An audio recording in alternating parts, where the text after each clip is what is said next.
welcome back to Tess Talks Entirely Too Much, where I, your host Tess, will talk entirely too much. If you're watching the video, this is Frank. Frank is my emotional support co-host. He's here to make sure that I don't go completely off my rocker. And if you stick around long enough, you'll probably see that I need someone to make sure I don't go completely off of my rocker. So, this week's episode is a little bit delayed. I do apologize for that. I had recorded and didn't record audio somehow. Did not record audio. Then tried to do another episode and couldn't get it finished Monday night. And then Tuesday morning, I woke up sick as a dog, throwing up, sick at my stomach, and I slept all day Tuesday. So it is now Wednesday, and I feel totally normal. I've had 2 cups of coffee, and I'm like, well, let's go ahead and record and get an episode out, and then see what next week is going to look like, because next week is going to be hectic. But here it is. It's here now. I do apologize. This is not going to be a habit, I promise.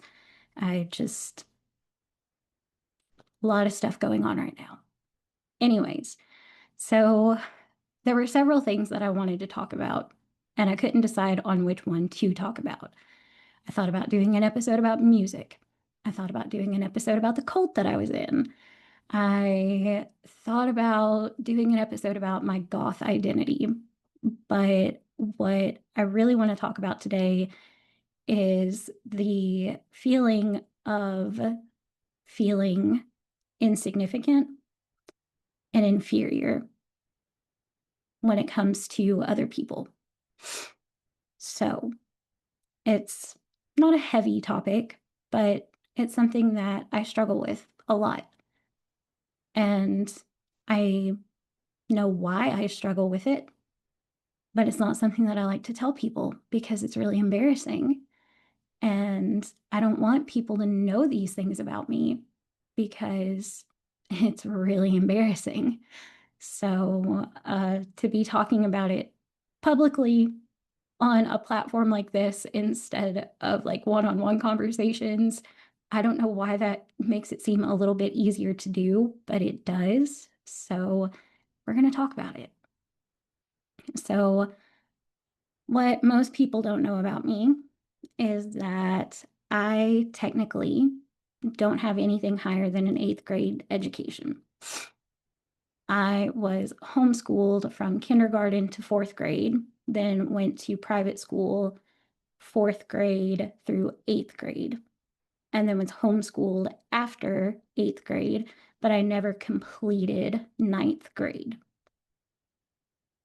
Whenever I was 16, I dropped out of high school and went and got my GED, and then I did 3 semesters at college.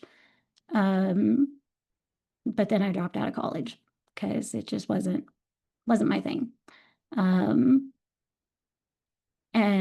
that's something that I don't like about myself. I do not like the fact that I don't have really any type of formal education. I don't like that, other people, everyone else pretty much in my life, they know stuff. They know basic stuff. And I don't. I can read and write like it's nobody's business, but that's about where it stops. And I get really embarrassed whenever people are having more intellectual conversations. I feel very inferior. I feel very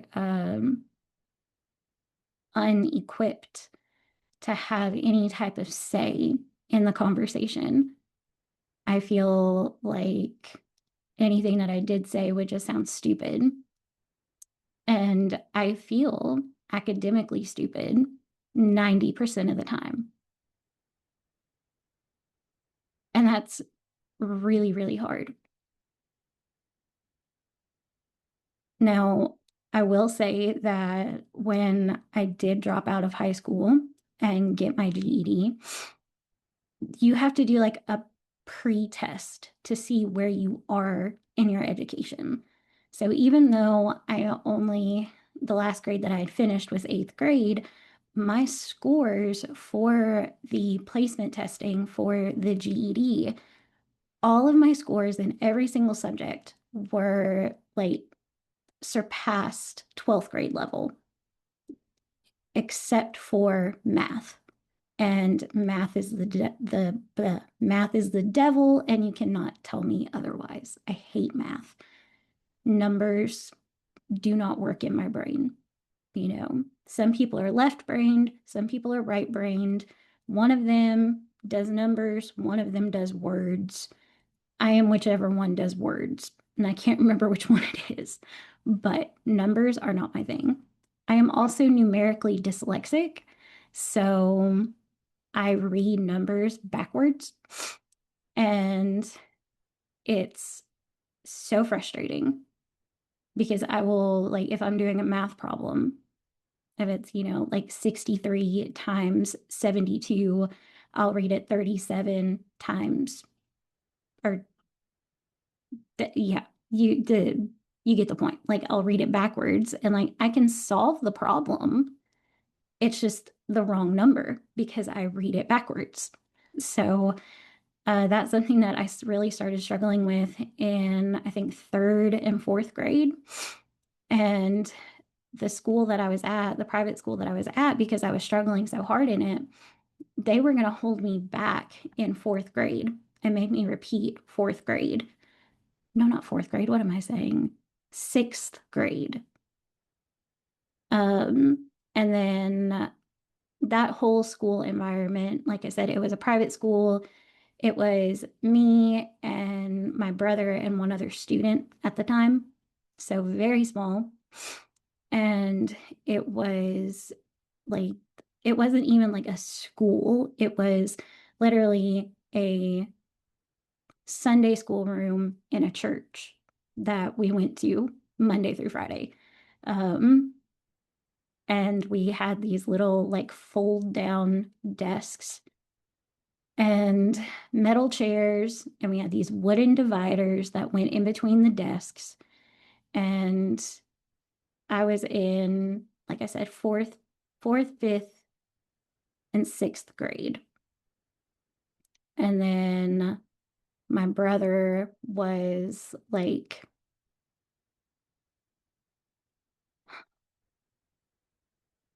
he went like seventh, eighth, and ninth grade, maybe 10th grade. I can't remember exactly. And then the other student was in the same grade as my brother.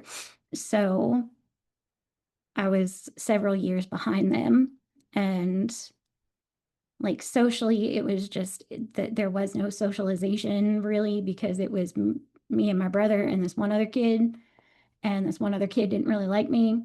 He was friends with my brother, but didn't really like me because I was like a stupid little girl. And yeah, like brothers and their friends, like they don't like the little sister. So the whole environment and like the principal of the school, he was also the pastor of the church, and it was just not a good environment for me. It was not a good environment for me. Um, for other people, it might have been okay, but the way that I learned so much better. Like, I'm a hands-on type of person. You have to show me how to do something. And then if you show me how to do something once, then I can pick up on it pretty quick. You may have to show me a couple more times, but typically you show me how to do something once and I can do it. This setup was more like you had to learn everything on your own. And if you asked for help, they didn't know how to help you because they weren't actual teachers. They were just the pastor and the pastor's wife. So it wasn't like they were there to actually teach you how to do these things. Um, there were so many other things going on in my life at that time, at Shortly after, I think my first year there, that's whenever my parents divorced for the first time. Yes, I said the first time. Um, so there was a lot going on at home and everything. I was trying to, figure out life as a preteen. And that was, I mean, a preteen girl, like, come on. And I'm in this school with my brother and his friend with no other females except the pastor's wife. And it's like, I don't know. It was just, it wasn't ideal. Um, but I was just struggling so much with home and with trying to balance school and everything and trying to understand life and what was going on. And the stuff that was going on at home was influencing the stuff that was going on at school because the pastor and his wife took sides with my father in my parents' divorce. And so, since I lived with my mom, like everybody looked at my mom like the bad guy. And so, since I lived with my mom, I was also kind of sort of considered the bad guy by association. And that made them treat me differently. And it had like a really big emotional impact on me. So, whenever the end of my sixth grade year came around, it's like I had failed all of my math classes that year, and I wasn't like putting in any effort to even try to pass my math classes.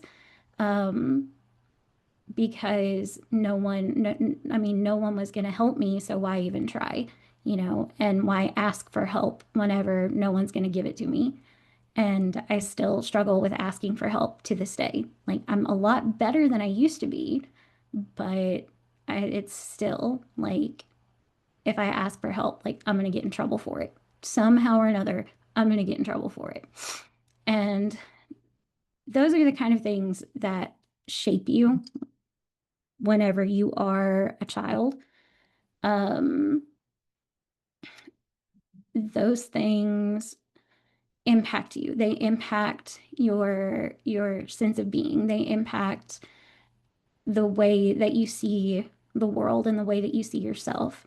If you are asking for help with something and you're being told that, like, no, you should be able to figure this out, it's not that hard, then you're going to think, no matter what the situation is, no matter what the problem is, whether it's schoolwork or real life or whatever, you're going to end up not asking for help when you need help because you were made to feel like it wasn't a big enough problem. And then the problems just keep getting bigger and bigger and bigger, but you still can't justify asking for help because you were made to feel like asking for help was a stupid thing to do.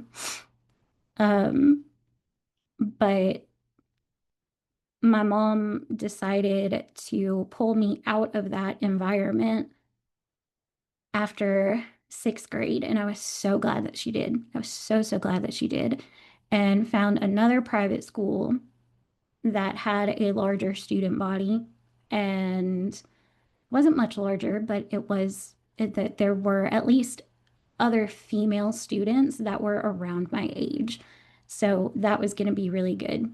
So whenever we went, me and my sister, she was starting school that following year.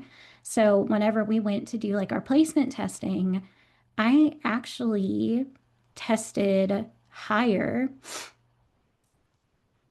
I think that in all of the subjects, I tested like above eighth grade level. But because I was 11 at the time, they did not want to put an 11-year-old in high school. So they skipped me from sixth grade to eighth grade. And that just goes to show how much an environment can impact someone. Like, if you are in a bad environment, you are going to perform poorly. If you are in a good environment, your performance is going to be exceptionally better. So, and that like that applies to school, that applies to work, that applies to relationships, that applies to everything. You know, if you're in a place where you're made to feel like you're an inconvenience, or, you know, you're just taking up space, or you're, you know, but just nobody likes you, then you're like you're gonna see start to think, you know, why am I even trying? What's the point in doing this? What's the point in pressing forward whenever like it's not going to do me any good? It's not going to change the way these people feel about me. It's not going to change the way that they see me. Um, and so I felt like really proud of myself to know that even though I had performed so badly in sixth grade, I was still like retaining knowledge and soaking it up. And this new school saw that and saw that that I was like ahead of the game instead of being held back. I got pushed forward. So, and a lot of times I overlook that whenever I think about my past and think about my, you know, education. Like I forget about the fact that where one school wanted to hold me back, another school wanted to push me forward. And I'm really trying to remind myself of that right now in this season of life. It's like, you know, there are so many things that could be holding me back. There are so many things that could make me feel insignificant and small and, you know, less than. But there are other things and people and places that make me feel like I am so much more than where I currently am, or where I have been, or the seasons that I've been in. So I think that's really important to remind myself of. Um, we ended up staying at that school. So I was there for seventh and eighth grade. And I did finish eighth grade at that school. But then me and my sister went back to homeschool. And one of the biggest reasons why we decided to go back to homeschooling, well, I guess the reason that I was homeschooled in the first place was because as a type 1 diabetic, my mom wasn't comfortable sending me to public school. She didn't want me to have to go to like the nurse's office every time I needed insulin or whatever my blood sugar was, not being able to keep my stuff on my person. And in the early 90s, whenever I was diagnosed, you know, they didn't have insulin pumps, they didn't have CGMs, they didn't have all of these things that you keep on your person. Um, so my mom wanted to be able to homeschool us so that she could help manage my diabetes, because I still wasn't old enough to take full responsibility of it, you know, 5, 6 years old. Like, that's a lot to put on a kid, to expect them to handle that 8 hours a day at school. So that's why I was homeschooled in the first place. And then going to the private schools, like, I was able to handle everything on my own and didn't have to have a nurse like holding my insulin or my, you know, blood glucose meter or anything like that. I had that with me all of the time. So one of the biggest reasons why we ended up going back to homeschooling was mostly because my sister was diagnosed with epilepsy. And so she would have seizures. And whenever she would have seizures, she wouldn't go to school the next day typically. And I had such bad anxiety as a kid that I would get these excruciating, and I mean excruciating stomach aches, to the point where I was like doubled over in tears, thinking that I was dying because of how awful these stomach aches were. Um, And so I would miss a lot of school because of that. And I realized that, the earlier of a morning that I had to get up and get ready and get in the car and go somewhere, the worse the stomach aches were. And that's really whenever I discovered, like, hey, I'm a night owl. I like to do things like later in the day. Mornings are not my friend. My body does not like mornings. And, you know, society is built for morning people, and I don't think that's fair. I just don't think that's fair. And I'll have to go back and find it, but I will link it in the show notes. It's a video from Dr. Mike, and he did a podcast episode with, I believe it was some type of sleep specialist. And they talked about how, some people's bodies are just wired to be night people. And there's nothing wrong with that. Like, and you can't fix that. You can't just change somebody's circadian rhythm. You have to go with what's right for your body. So like now, I'm not in school. I'm currently looking for a job just to help give me something to do, but I haven't been able to work in almost 10 years.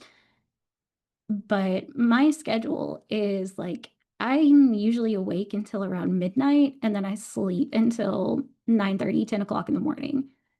And for me, that's what's best for me. That's what works best for my body, not just the actual sleep itself, but like my blood sugars respond better to that. My mental health responds better to that. Like everything in me just responds better to that little bit later start in the day. And I'm so thankful that I was able to figure that out as, a teenager and not have to wait until after I graduated high school to do that. Um, but one of the biggest problems with doing the homeschooling was that my mom wasn't able to be, I guess, kind of strict with us on it. It was still more like, okay, here's your books, here's what, you know, what to do, do it whenever. And so, like, I would kind of read through books whenever I felt like it, but then I would not most of the time. And it's like, as a teenager, if you give your teenager the option to do school or not do school, they're probably not going to do school. Like they do need that discipline. They do need that structure. So if you're going to homeschool a teenager, you have to make sure that they're doing their work. And God bless my mom. I love her. I absolutely adore her, but she did not make sure that I was doing my schoolwork. So, like, that was, me just being kind of a lazy teenager, but also, there wasn't a whole lot of reinforcement with it either.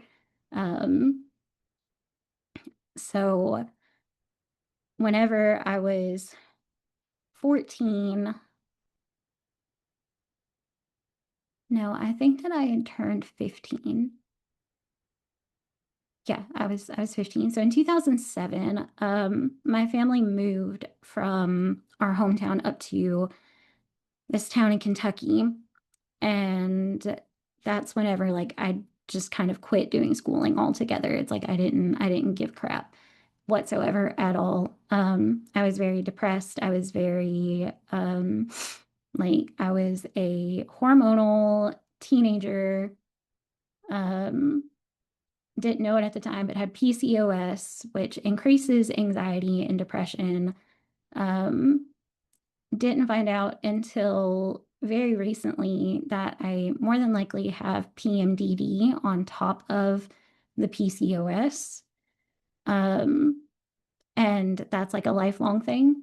So like my my emotional state was already like fragile, and adding in like teenage hormones plus type 1 diabetes plus moving to a new place where we had no friends, no family, being completely uprooted from everything that we knew, everything that we had ever known, all of our family, all of our friends.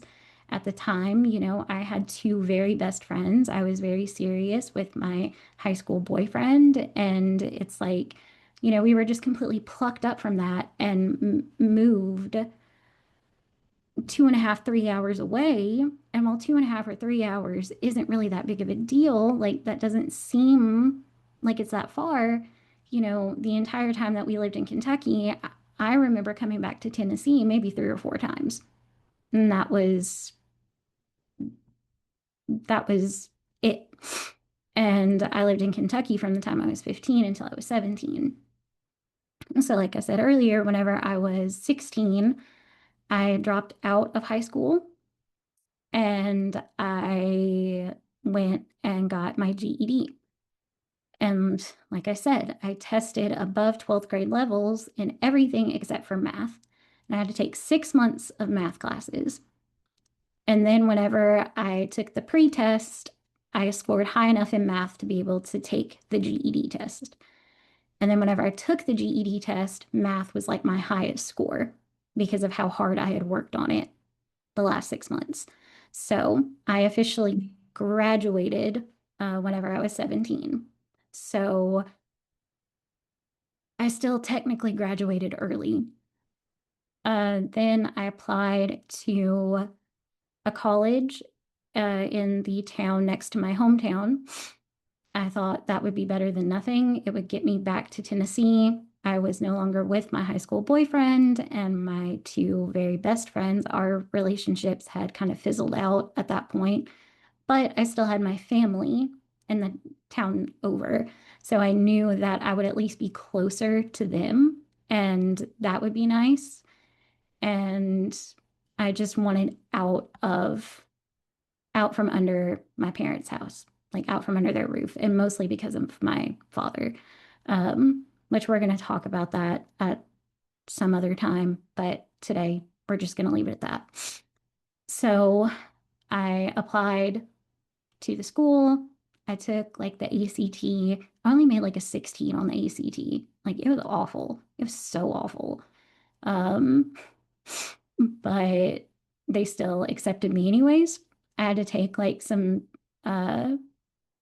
I did have to take like advanced high school math classes, I think, for college level credits. But after that, I was good. Um, I had originally wanted to, well, whenever I started college, I started with the intent of becoming a therapist. That's what I wanted to do. I knew that I had struggled with my mental health, and I knew from a very young age that I wanted to help other kids who felt isolated and alone and different and like they didn't belong anywhere. I wanted to help kids who hurt themselves or had ideations and everything. And that's what I wanted to do. I wanted to be a therapist. So that's what I started my major in. Um, and then by the end of the first semester, I had changed my major from psychology to English because I was introduced to English literature classes and I fell in love.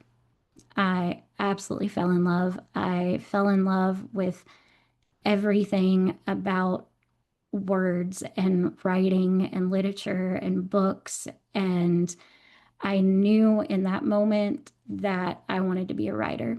I wanted to write stories. I wanted to be on, a best-selling list somewhere. I wanted to do something. And I thought back on in my teenage years and being in Kentucky and everything, one of the biggest ways that I was able to survive that was through books and through reading and letting those stories take me into a different world and get me out of my brain and just letting me be able to be somewhere else, be someone else by feeling like I was the main character of these stories. So I decided after my third semester that I was going to drop out and just write. And that's what I did. I dropped out in the end, or uh, it was the end of 2010, I believe. Yeah, the end of 2010. So after Christmas break of 2010, I didn't go back. Or was it the spring of 2010?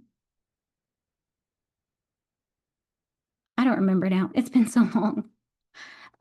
So anyways, I had dropped out and I started writing. And I wrote and I wrote and I wrote and I wrote and I wrote. And I ended up writing a short novel.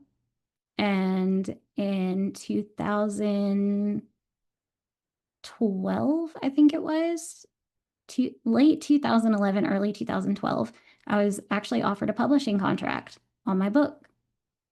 But this company wanted you to have a publicist, and I didn't have a publicist.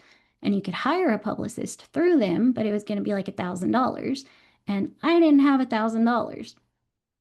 So unfortunately, I had to not accept that publishing offer. And that is like one of the most heartbreaking things that I've ever had to do. Now, looking back, the book was awful. It was absolutely awful. It it was basically Twilight meets Harry Potter. And it was terrible. It was so terrible. So embarrassing. But I was definitely a twihard. And I still to this day love Harry Potter. I think Twilight is awful now in so many ways. Not necessarily because of the I don't know. There's so many reasons why I think that Twilight is awful now, but you know, young teenage me ate up all of it. And yeah. So looking back, I'm glad that that didn't get published because I do not want my name associated with anything like that. And I have tried writing. I've tried writing ever since then. And last summer, I wrote like 20 something chapters in a book. And it was so good. It was the best story that I've ever written. It was like, you know, forbidden love and, wanting to be with somebody that you literally can't be with and crossing lines that you're not supposed to cross and like how the heart wants what it wants and it's going to do what it wants. And even when circumstances aren't ideal, like if you really want to be with someone, you find a way to make it happen. Um, but I scrapped that because I got into a serious case of what is it? Imposter syndrome. It's like somebody else could do this so much better. Nobody's gonna read this. Nobody's gonna want to read what I write. I'm just a nobody. Like I'm nobody. Nobody's gonna want to read my story. Nobody's gonna read what I have to say. And then around the same time, like I lost my dog and then I was too depressed to write. And now it's been almost a year and I still haven't written anything for it. So um, it's something that I might try to pick up again. but I'm probably going to change things around a lot because, yeah, yeah. But the characters, I have never felt so like in tune with characters that I've created before. And I loved the main character. She, she was everything that I ever wanted to be and everything that I saw in myself and saw myself becoming. And so essentially, like I have become this book character that I tried to write about. Um, and yeah, I don't know. Um, but to tie this all back into like feeling inferior and insignificant and inadequate, you know, I look at people who have graduated high school and they know stuff. They know stuff. I look at people who graduated college and I feel so stupid. I feel so incredibly stupid. Like, you have this college degree and you know so much. Why on earth would you ever want to say anything to little old me who technically doesn't have anything higher than an eighth grade education? Like, I have nothing to say in comparison. But then I think about the other things in my life. I think about the fact that, as awful as my book was, I was, 20 years old and I got a publishing offer on it. Couldn't take it, but I got the offer, and that counts for something. I think about the fact that as silly and as little as this is, no one ever taught me how to type on a computer. I taught myself how to type, and I've used that skill to and write things that will never see the light of day, but one of these days something might, you know? I can't sit here and tell you anything about any of the world wars or, you know, when Japan hit Pearl Harbor or anything like that. I can't tell you the date that the Titanic sunk. I know it was April, but I can't remember when it was. But I can tell you so many facts about tornadoes and weather and like the 2011 super outbreak. I can tell you like when the first tornado touched down, that not like in the early morning hours, but like the main event that started the initial outbreak that day. I can tell you all about uh, the 2013 El Reno tornado and how, despite the fact that National Weather Service rated it as an EF3, it was absolutely an EF5 tornado. And like, I will die on that hill. I can tell you about Joplin, Missouri. I can tell you about Moore, Oklahoma. I can tell you about Xena, Ohio. I can tell you about Tyler, Texas. I can tell you about all of these other tornadoes and so many weather facts. I can tell you why the weather is doing something. I can tell you why the clouds look like this. I can tell you why this is doing this. And that's another thing. Like, some people know this, some people don't, but I was supposed to intern with our local weather station back in 2020. And I was going to become one of their meteorologists. And I was completely self-taught. Like there was no formal education there either. Like I was completely self-taught, but I was doing it. I was absolutely doing it. And then they decided out of nowhere to just drop me. And that is why I don't support the local weather station, is because, they were a bunch of assholes. Like, you don't do that to someone. If you didn't want me there, just tell me. Say, hey, I know that we said this, but I think we're gonna have to, change our mind. Don't just ghost me like I never even existed and then get mad whenever I call you out on it. Like, because that's exactly what's happened. So yeah, I don't care for them. But again, like that hit my self-esteem because it's like, what did I do? What did I do? Like I wasn't I wasn't smart enough. I wasn't educated enough. I wasn't good enough for them. And like that that hits really hard. It hits really, really, really hard.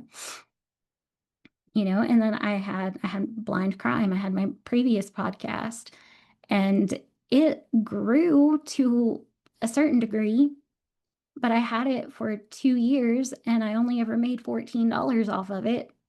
So, it wasn't anything great. I thought that I did a really good job at it. I thought that I spoke really well about the cases that I covered. I thought that I researched really well. I thought that the quality of my podcast was really, really good, but it wasn't as good as, Big Mad True Crime or The Prosecutors or Crime Weekly or Annie Elise. Like it wasn't, it wasn't good enough to be that good. So everything that I try to do in life, it's not enough. It's not good enough.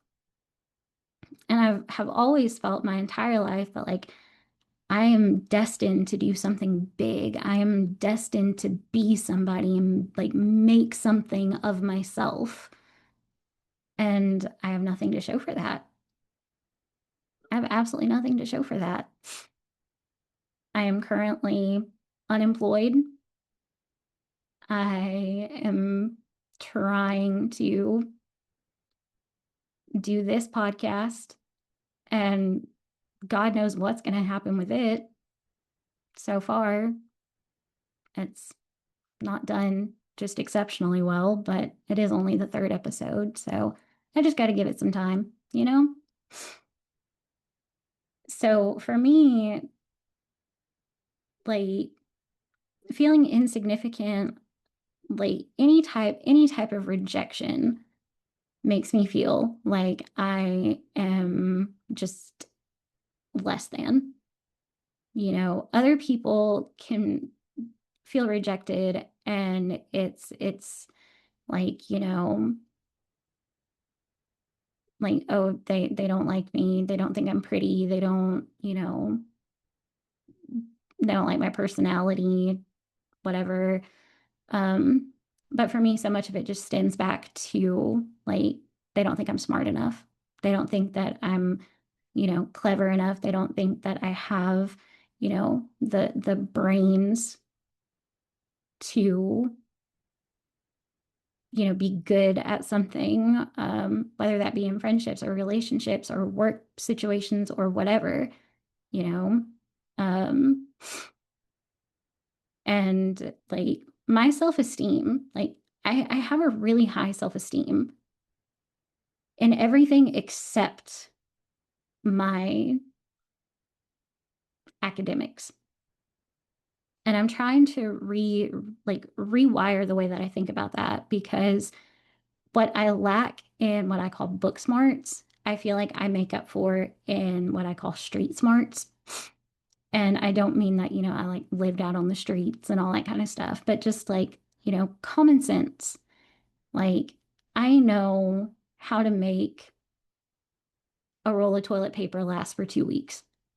You know, I know how to buy groceries whenever you only have $20 in the bank account. I know how to like make something out of something else to make it what you want, repurposing things. I know how to navigate, you know, heavy emotional things. I know how to navigate through hard conversations. I know how to, unfortunately, I know how to tiptoe around narcissistic abuse and narcissistic people. I know how to keep my head down. I know how to exist without existing. And some of those things, like those aren't good things, you know, they're not good things, but those are some of the things that I had to learn. So instead of learning, all of these big fancy topics and subjects and dates and events, I was learning how to survive and survive in a world that was dangerous in so many ways. I was never physically hurt. I was never physically beaten or anything like that. But the manipulation and the emotional and mental and psychological abuse that came out of my home from my father, like, that's you don't have to be physically hit to be abused. And I was. My entire family was.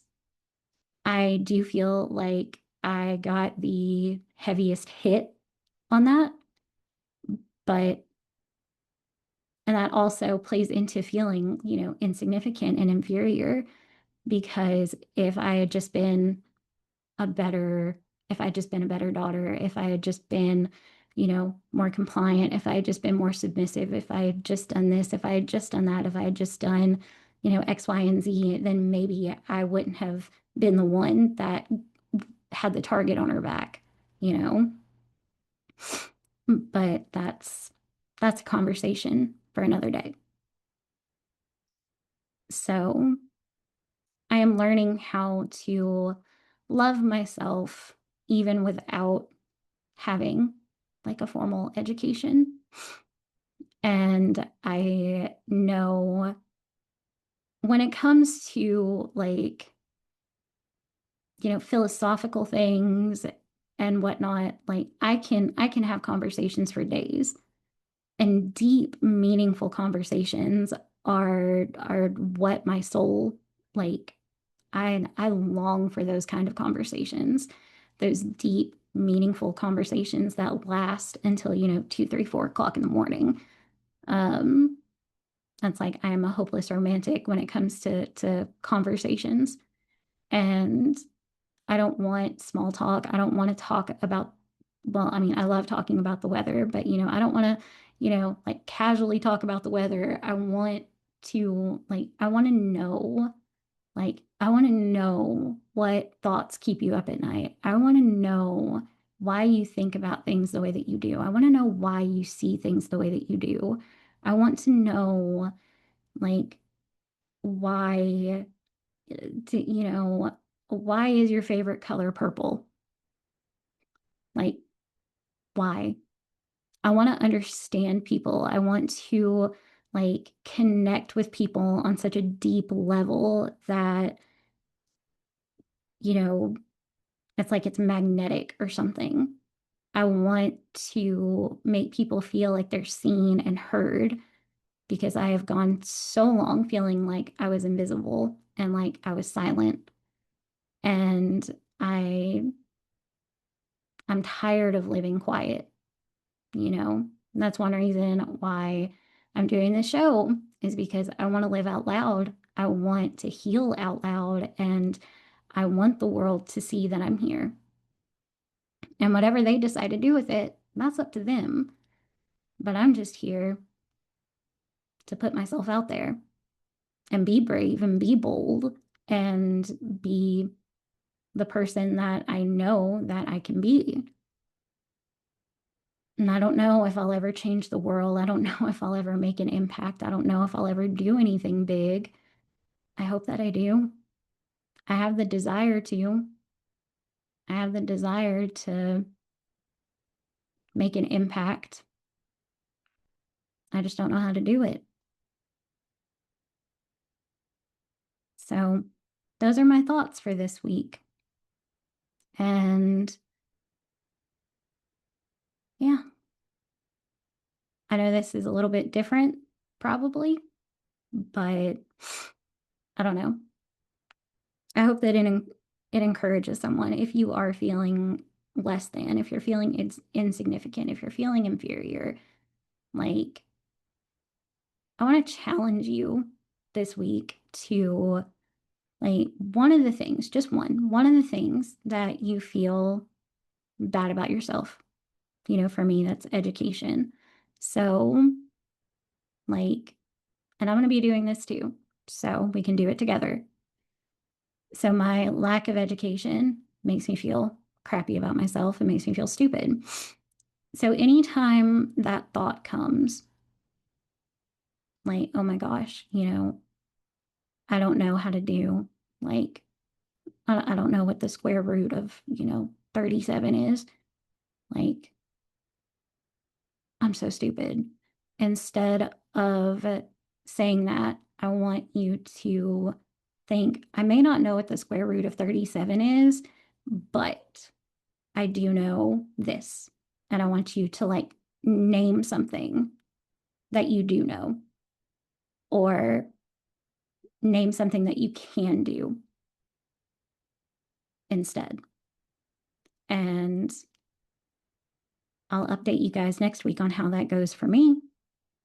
And I want to see how it goes for you guys, because we're not in this alone. That's the thing. That's the thing. We are not in this alone. And that's another reason why I'm here, why I'm doing this, is so that you know that you're not alone. You're not by yourself. You're not the only one who's struggling with things like this. You're not the only one who's struggling with thoughts like this. You're not the only one who's feeling things like this. And if someone out there is saying it, like, what if you stumble upon this, okay, and you hear the words that you have not been able to say out loud, okay? And you finally feel seen. You feel validated because of that.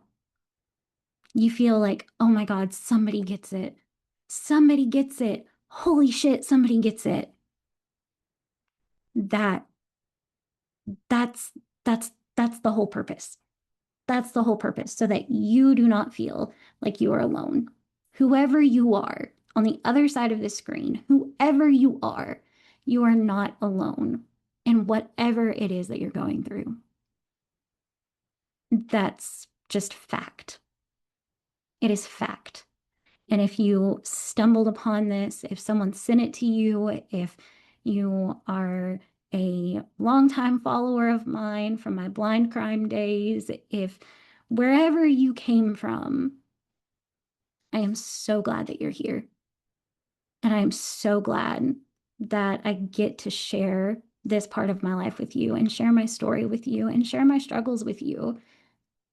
And I want you to know that you can share your story and your struggles with me. My Instagram inbox is always open.